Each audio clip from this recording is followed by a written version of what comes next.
That is the first transformation this school performs. It is not the last one your service will demand.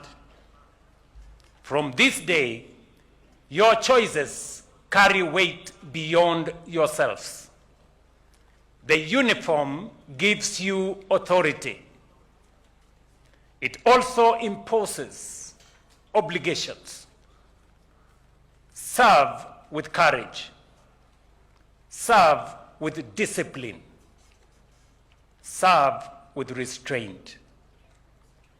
I congratulate every member of the recruits cohort 01 of 2025 on completing this demanding course, and I commend your instructors, your commanders, and every officer of this school who has participated in one way or another to the success of this day.